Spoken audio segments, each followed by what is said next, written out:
Hello and welcome to the NightSphereGaming podcast. I'm your host, NightSphereGaming, and today we are going to be reading a especially bit long creepypasta called A Haunted Heart by Samethyst. Get that right, Samethyst. As always, the link will be down in the description. Show her or him some love, and I don't know, just enjoy the podcast.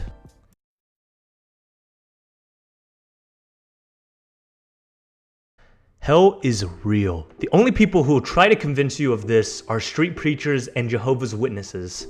And I get that, I really do. Their beliefs in themselves and their cause is almost admirable. Almost. The bigotry and fundamentalism kind of turns me off the idea. Plus, the fact that, their cult is by no means a positive. It doesn't exactly help their case. I have a sign outside my house that discourages their visits. It doesn't always work, but it gets the point across fairly well. Play firm, and the vast majority of door-to-doors will pass me by as soon as they read it. Some are too persistent, however. Those I just tell that I'm not interested and never will be, and that they're better off not wasting their time on me. I'm just as stubborn. I'm not going to be swayed by faith in concepts that are at their core antiquated and malicious. But I know that hell is real. I was raised in a conservative Christian household in the southern states of America. It wasn't the stereotypical redneck cesspit you might have expected, but I definitely wasn't what you might call free. Church on Sunday, no drinking, smoking, drugs, parties, and especially no sex. Puritan as you can imagine.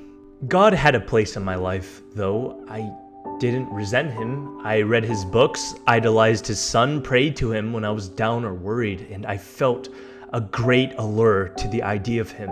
I never wanted to burn anybody at the stake for being different, and I never wanted to cast out those who were seen as unnatural. According to my community, I'd be unnatural too. I never told them, and they never asked. It was safer that way. When I was 18, I moved to New Hampshire. Don't ask me why I chose that state specifically.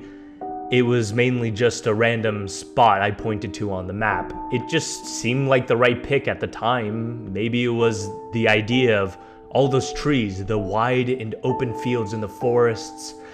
God, all those forests. It looked like heaven to me. You might be wondering how my faith diminished. The truth is, it didn't. Not in the traditional sense. God still played a part in my life. I still prayed, I still read the Bible on occasion, and my artwork had always had subtle nods and homages to his works. I had been so excited to lead a life of my own, one dictated by me and not my family, one where I could explore myself, the world, and anything I damn well wanted to. It was surreal. I was finally free. And then I had to go and fall in love with a monster. I was so perfectly fine with my life when it happened. I had a well-paying job at a local restaurant. I was always good at being a waitress. And I had no desire to move my existence beyond the quiet serenity I had enjoyed for the past 4 years. God was still in my heart, but he'd somewhat faded into the stars as I focused more on my work, my friends, and my art. I had taken up photography and was scoping out new locations, and I'd adopted a beautiful dog named Scotty. She was a welcome companion, and everything in my life was just right. My friends all liked to party. I didn't much like the bigger and more intense ones, but I had learned quickly that while I like to let my hair down every so often, I'm not completely wild. That kind of stuff makes me so nervous, and the loss of control over my body and my mental state, even for only a few hours, unsettles me. But it was my best friend's birthday, and I had agreed to go out with her because I cared about her. I still do. Truthfully, I tell you, I tried my best that night. There was nothing and nobody that could destroy my ironclad will. Not a single stranger or acquaintance who could have torn down my walls and turned me into something I wasn't. I was so close to perfection. When he saw me, I could immediately tell he was interested.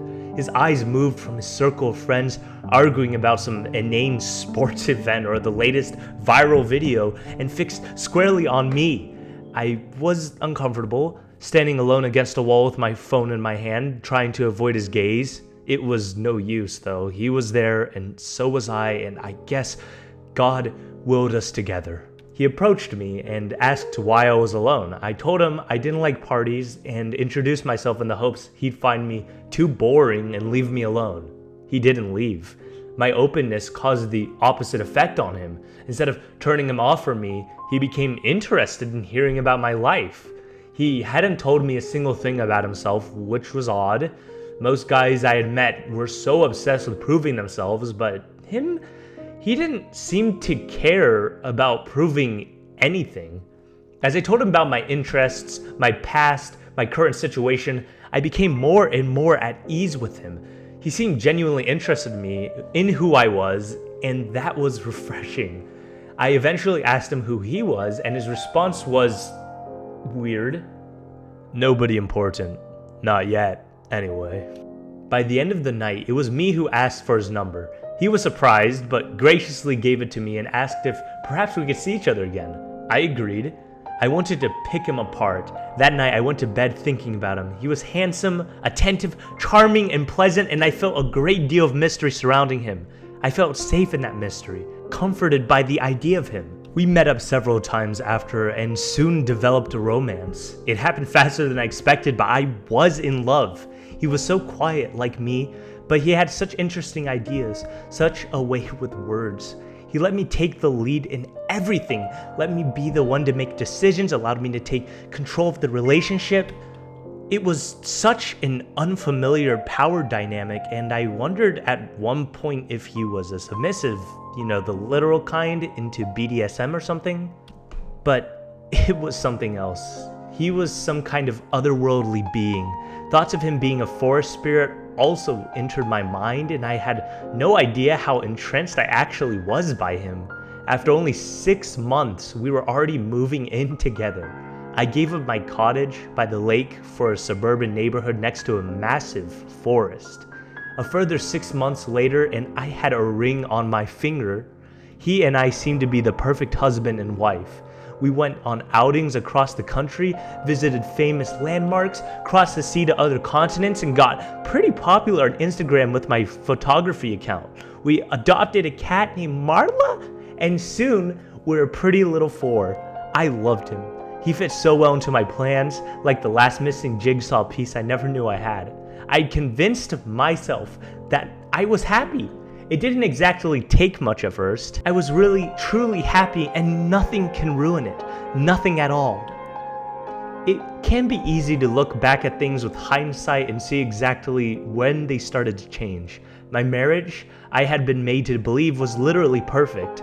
I didn't have any cause to believe otherwise, and of course I should have seen it coming. But most people don't. If we did, we wouldn't be called abuse survivors, would we?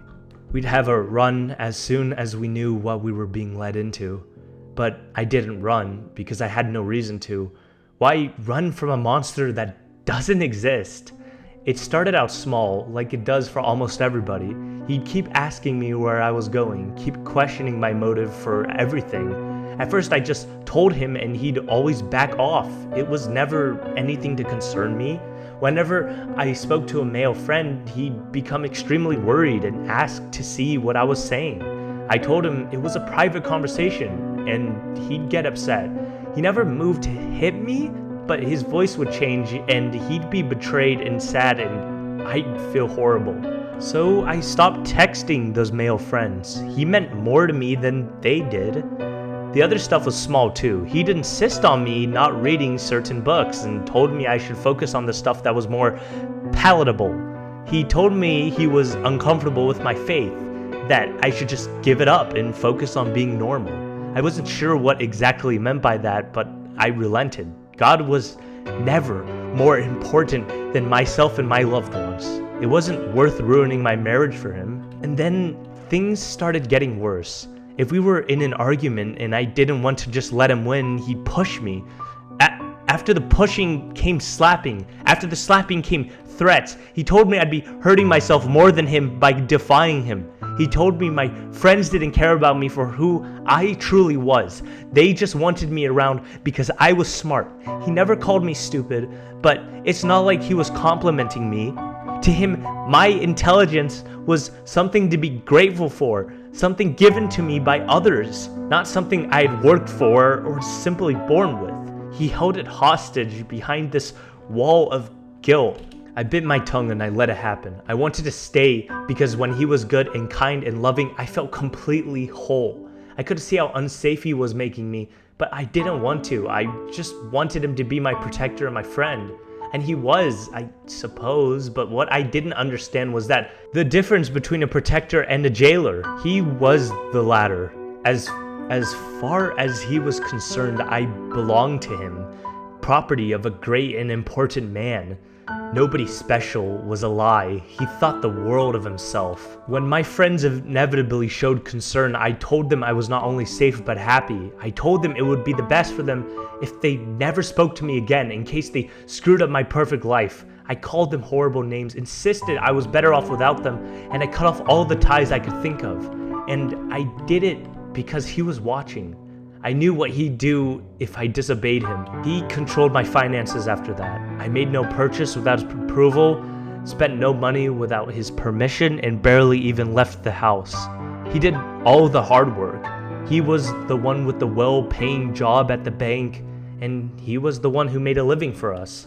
After he took control of my savings, he took control of my body. No matter how in the mood or not in the mood I was for him, I was his to use. It wasn't up to me. I didn't have a say in the matter. When I lay there, staring at the ceiling, trying desperately not to look at his face, I would tell myself to shut up and take it. I am a strong person, I would say. Someone who has escaped and lived through far, far worse, and I can be what my husband needs. I'm strong, god damn it. But it didn't matter how strong I was, because he was stronger. I tried to find comfort in Scotty and Marla, but of course he despised them too. When he saw how much they meant to me, he told me to get rid of them. I refused, standing up for myself for once in my life against him. He was taken aback by my outburst, and he backed off. I thought that was the end of it, thought that it was over, and that I showed him that I was still the one in control. I thought maybe he was beginning to change. I came home from work to find him running Scotty and Marla over in my car. I couldn't even mourn them. He beat me so viciously that night that my ribs broke and I threw up blood for an hour. The next day he reported the animals accidentally killed. By me, of course. His charm and charisma made for effective crocodile tears. Everyone believed him. Such a tragedy it was. Such a tragedy. And the poor wife, she really is losing it. I knew I couldn't leave. Even if I tried, he'd find me and do things to me that would make everything he'd already done seem like good deeds. Besides, he'd sealed my fate when he put a baby in me. I did everything I could to hold in my tears when I took the test. He'd hurt me if I cried. I learned soon after that I'd be having twins, and they'd arrive on or around Christmas Day. How festive. My body was filled with something I didn't want, an anchor to my abuser, a reminder of all the horrible things he'd done to me. Even if I did want kids, what kind of mother would I be to raise them in a house with a man like him? I tried taking an overdose one night. All that did was put me in the hospital for a few days, and as close as he insisted on being to me during that time, I felt safer in a place he couldn't control. When I came back, he didn't touch me, but there was a venomous air between us. It wasn't as if he suddenly respected me. He just knew he couldn't damage the fragile cargo, and that's really all I was to him during those days, a walking incubator for his lineage. And then, just 2 weeks before my children were due, something extraordinary happened. Fairy tale endings are hard to come by, especially the ones where the bad guy gets their comeuppance and everybody lives happily ever after. I was fortunate that once in a blue moon, there comes a great divine justice. One night, my husband had been out late. I could always smell the booze on him, and occasionally I caught a glimpse of the white powder under his nose. He didn't even sleep in the same bed as me, so I didn't have to look at his face. The late nights became more frequent the further along in my pregnancy I got. I guess he was getting more and more antsy, more tired of waiting for me to be his plaything again. His carelessness is what got the best of him. Nobody warned him not to drive home in a state of complete intoxication, and his arrogance afforded him a haughty sense of confidence. He knew he could do it, so he didn't need anybody to tell him otherwise. So he drove, of course, and he drove without a care in the world. And while he was driving, he decided to light up a cigarette. Luckily for me, it just so happened that his car battery was leaking the hydrogen it produced when it was charged. That's how those car accidents happen, nothing fancy in the movies. As soon as his lighter sparked up, it ignited the pervading hydrogen gas and caused the battery to explode. He was on a quiet stretch of road in the open fields, so fortunately there was nobody else around. I was told that when paramedics arrived after a passing car spotted the accident, my husband was still alive. He didn't die for almost 6 hours, his skin melting and slowing off his bones as every part of his body was seared and scorched. They said his screams were nightmarish. After the most agonizing and relentless pain of his life, my husband died slowly and horribly. And what did I do? Upon hearing these news, I yelled in delight and sobbed with joy for the rest of the night. In the coming weeks, I arranged and organized everything. He had no will and no living family members, so all his assets were left to me. The life insurance coverage was huge, and with it, I hired the best lawyer in the country to represent me when I reported my husband for the abuse I had suffered. It didn't matter in the traditional sense, since he was dead, but I refused to allow his legacy to be of a good man. There was ample evidence for my case, including hidden security footage of him killing Marla and Scotty. To my overwhelming relief, they accepted almost everything I had to offer, and everybody in the town came to know what kind of monster my husband was. But the best was still yet to come. My 2 beautiful sons were born a few days before Christmas. My husband had made me burn every bridge I had, and so the only people to comfort me at the hospital while I screamed in pain were the midwives. They were lovely though, and after so much pain and fear, I held 2 wailing babies in my arms. They were both perfectly healthy, both gasping around the new air in their lungs and looking up at me with these curious, worried eyes. I was overjoyed. They were safe, and now so was I. I couldn't stay in the house anymore, so I moved back to my old cottage by the lake. To my utter relief, nobody had bought it since I left, so I snapped it up almost instantly. The moving process took time, especially on my own, but eventually I was settled in with my sons. And then one day, there was a knock at my door. It was one of my old friends, a somber expression on her face. She told me how sorry she was for my husband, for what he did to me, how awful it must have been to go through his abuse. She told me that if there was anything I needed, I'd only have to ask.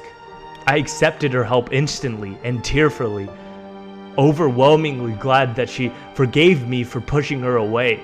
In the weeks that followed, all of my friends returned, each of them offering help and support, and most importantly, the friendship. Being a single parent is hard. My sons are well behaved, polite, and absolute joys to be around, but no child is perfect, and I'm glad of that. Taking care of them and myself wasn't impossible, but I learned that I'd have to get used to asking for help if I wanted to make ends meet. I worked double shifts and sold some of my art online, not expecting much, but being pleasantly surprised that there was a market for my style and people who loved what I produced. It felt surreal at times, and I admit, I was still riding that wave of happiness. I wasn't sure what could happen next. Survivors of abuse are often afflicted with PTSD. Sometimes it's not enough to destabilize their life, and other times it's debilitating.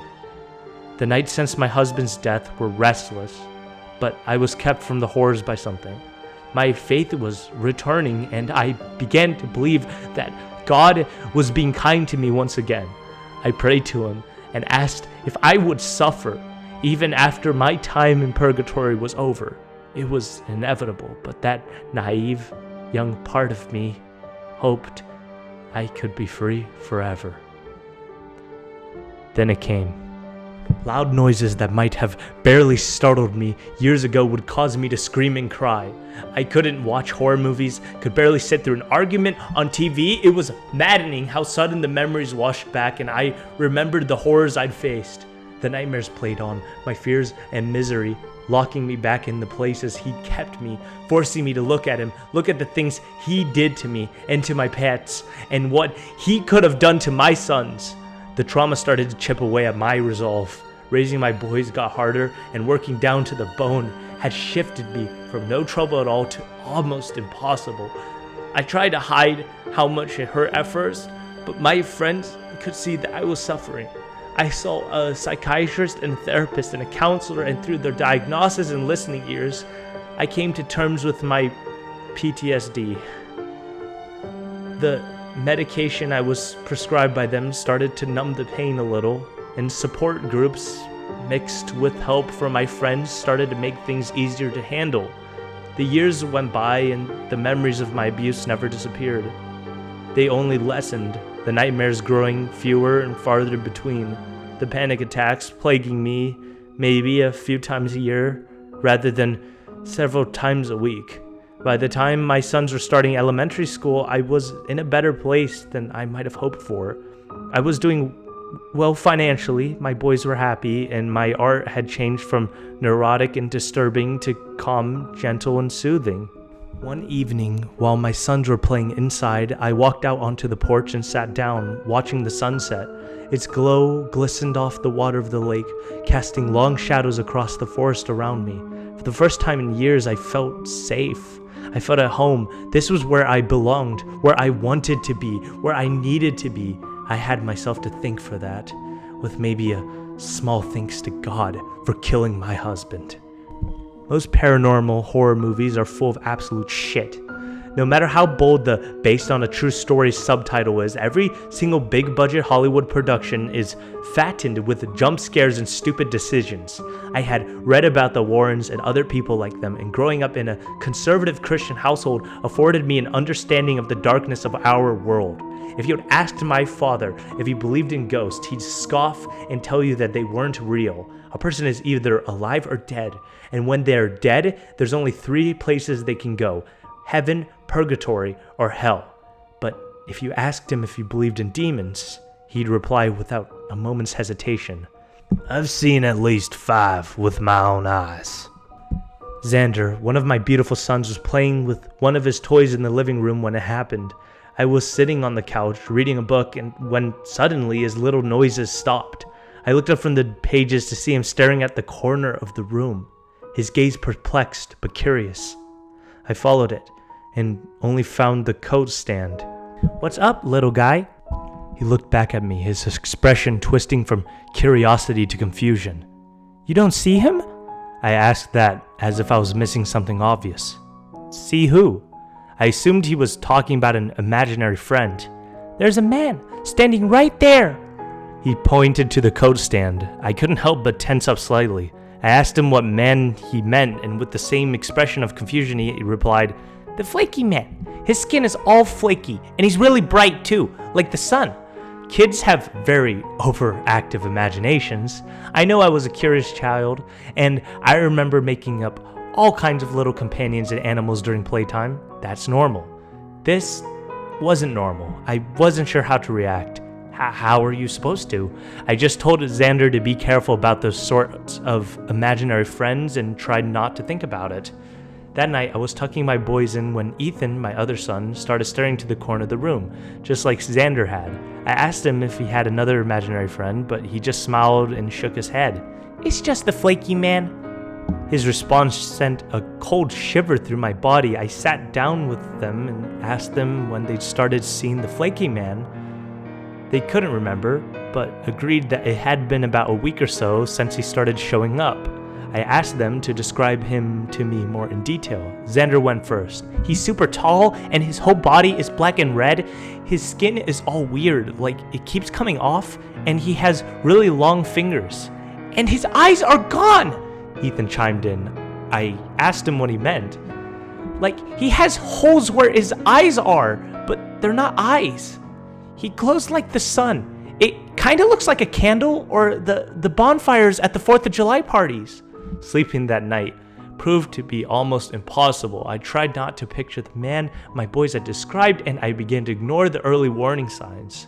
It was a shared imaginary friend, one they had both seen. Worse than that, it sounded like something from a horror movie. I wanted to believe that they had just been having odd dreams and were visualizing them in their minds, but even that didn't make sense. This thing didn't sound harmless make-believe. It sounded like something real. Now, I want to make clear that I'm not an idiot. I know that all signs of schizophrenia could be traced back as early as infanthood, and my boys are both 8 when they started mentioning the flaky man. I might have had them tested, but logic put a stop to that train of thought, especially when I reminded myself that schizophrenics don't share hallucinations like a hive mind. Either my boys were extremely ill, or they could see something that wasn't a delusion. Later in the week, I contacted a respected demonologist and had him make a house call while my boys were at school. I know that the words respected and demonologist rarely share the same sentence, but I wanted to strike off the worst possible conclusion first. It's hard to erase the old beliefs when they're carved into you almost from birth. And besides, what would you do? The demonologist came by and did a sweep of the house. After almost 2 hours, he sat me down and asked me about my personal life. He inquired about my husband, and I told him the story. He frowned in concern and gave his sympathy for my experiences before asking if I had told my sons about their father. Never told them a thing, I replied, explaining that I had only informed them that their father had died before they were born. This didn't sit right with him, not that part specifically, but the part about them never knowing of his fate. It was then that I began to draw the obvious conclusions. Flaky skin, missing eyes, glowing like fire. It sounded all too familiar. The demonologist told me that very occasionally, a dark spirit will take on the form of somebody a person fears or once knew in order to torment them. He wanted me to stay cautious of the flaky man, advised me to keep taking my medication, and left. I felt a great deal of dread in the house when he did, amplified by my solitude. I was alone. I was alone with the idea of my husband's ghost. Things started to go missing. At first it was minor things like a paintbrush or a battery or my keys, and I would always find them eventually. I thought nothing of it, blaming either my own forgetfulness or just my boys having a little fun. Then things began to escalate.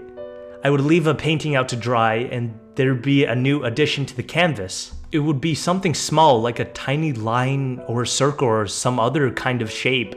I knew I didn't put it there, and I couldn't blame everything on my sons since especially they loved my art and wouldn't want to ruin it. Sometimes I'd put something down and walk away for a moment, only to see it halfway across the room when I returned to pick it up. It got worse when I would leave things behind locked doors and find them sitting on the chair opposite me.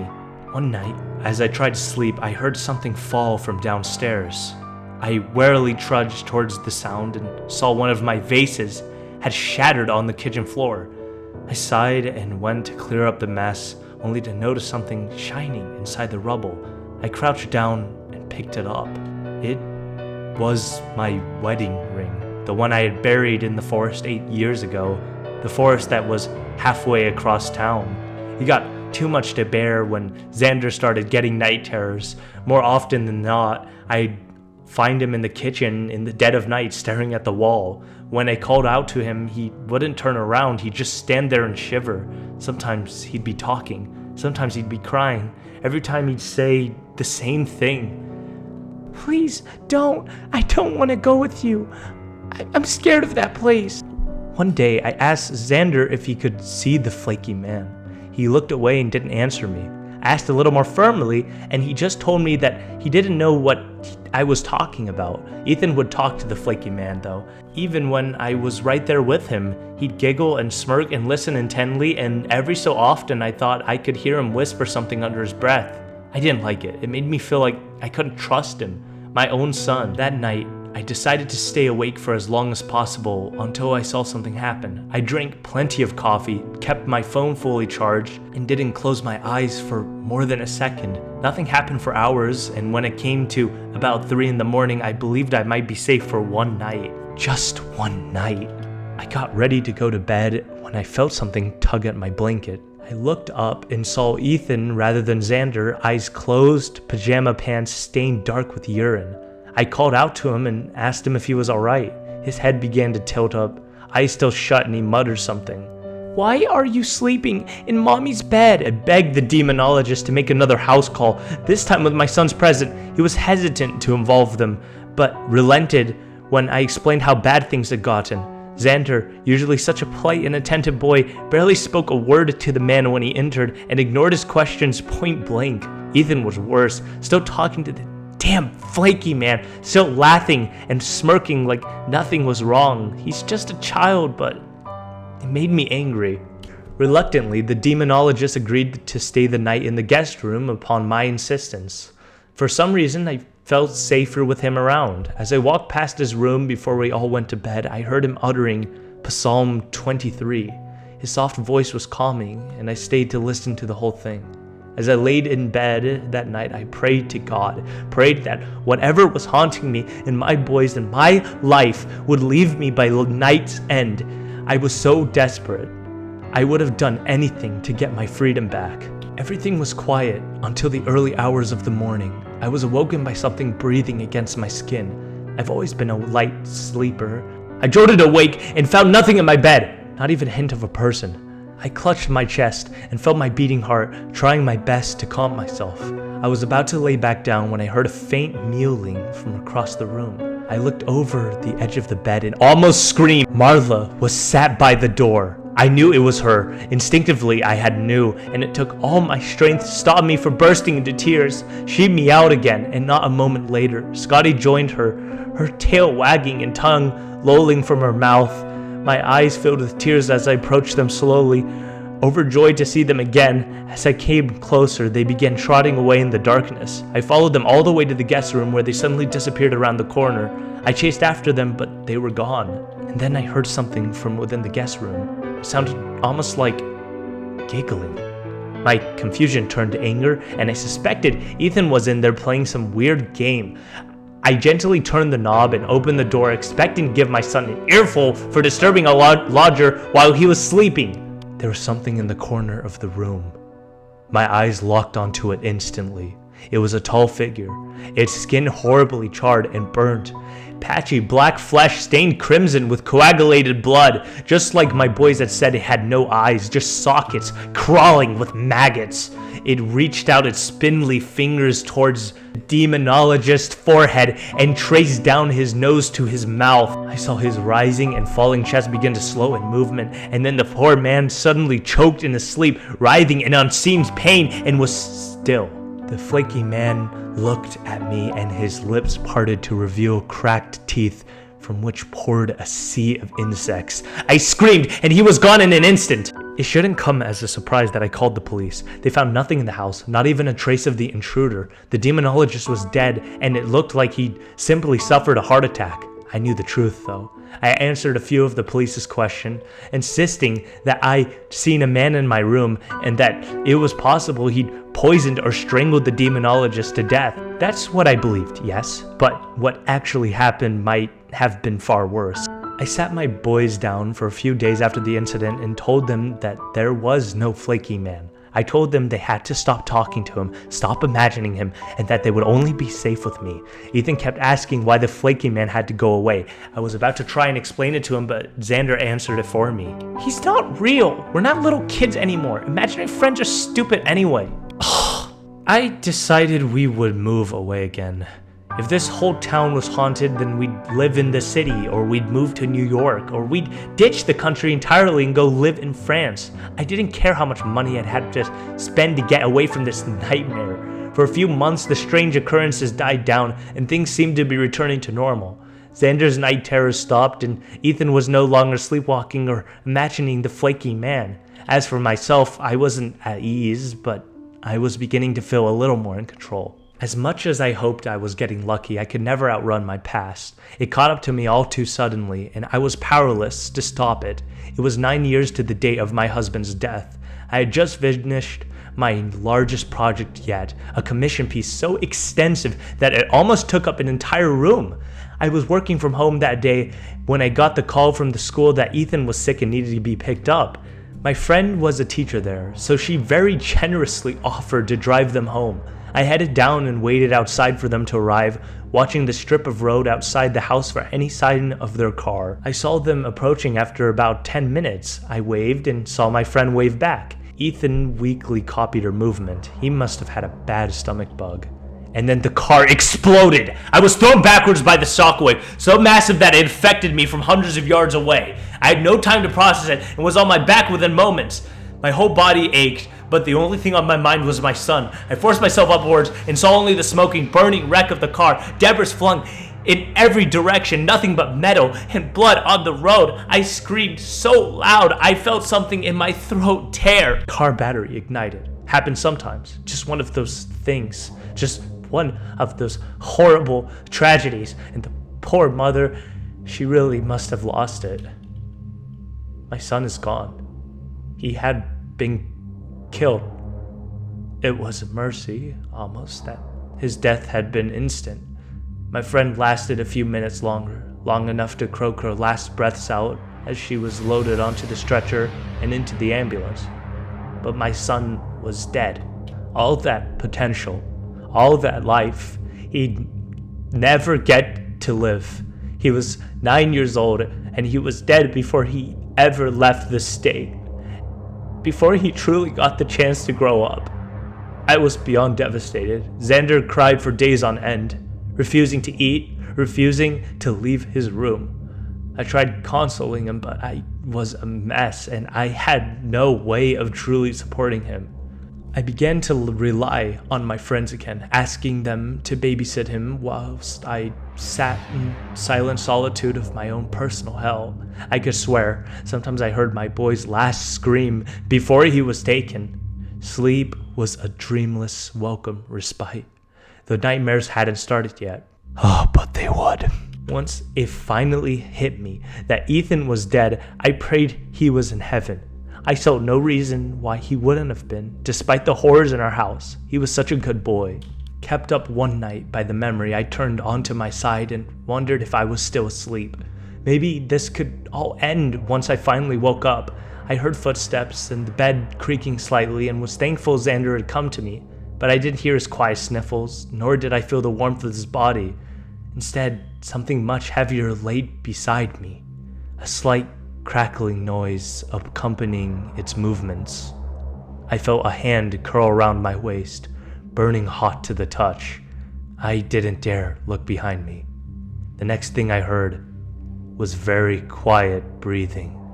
It was so quiet that if my house was anything but silent, I wouldn't have heard it. The sound was harsh and jagged, as if the vocal cords had been irreparably damaged. I tried to hold in my sobs, my entire body shivering in fear. I knew who it was. Of course, it was him. I had ignored the signs until that moment, ignored the fact that Ethan died on the same day his father did 9 years ago, and ignored the fact they died in the same exact way. I felt the flaky man's spindly fingers caress the back of my neck and gently play with my hair. I wasn't sure what he might do, but what happened was not at all what I expected. In a low, raspy voice filled with rotten flesh and dirt and bugs, he spoke. "I'll kill the other one if you try to get rid of me again. Hell is real. I can't escape the monster anymore. I thought I was safe when he went up in flames, but now I know that evil doesn't work that way. You can't erase it. You can't get rid of it. It's the strongest disease on earth, and it will not stop, no matter who or what tries to destroy it. Evil is not troubled by death. Evil doesn't fear God. Evil has existed since the dawn of time, and it will endure until the end of eternity, and it will find you if you cross it. Whatever is haunting me isn't bound by tainted ground or an unholy object. It's rooted deep inside the one it chose to torment. I don't know how long Xander will survive, or if he even will survive. If I try to get rid of this demon, it will come for my only remaining son, and I can't put him through that. Not after his brother was murdered. I will do whatever it takes to protect him, no matter the cost. Neither of us deserve this, but a part of me believes that maybe he might be spared if I do what the flaky man says. I'm trapped in a spiraling, descending world of nightmares. Every day is poisoned by his presence, the figure always waiting and watching. I see him all the time now. Even during the day, he looks worse than ever. Simply glancing at him is enough to make me nauseous. Xander is trying his best to cope, but I can tell how much he misses his brother. It's a horrible fate to befall a child. This will never leave him, just like it'll never leave me. And that's the worst part. Not even death will make me free. When I finally take my last breath, the only thing I will see is his face bearing down at me, waiting to take me into his world. It's kind of funny in a way. I always wondered what hell might look like, and now I'm there, and I'll be there forever. Just me and the flaky man. Just me and my husband. Just me and the monster that chose me.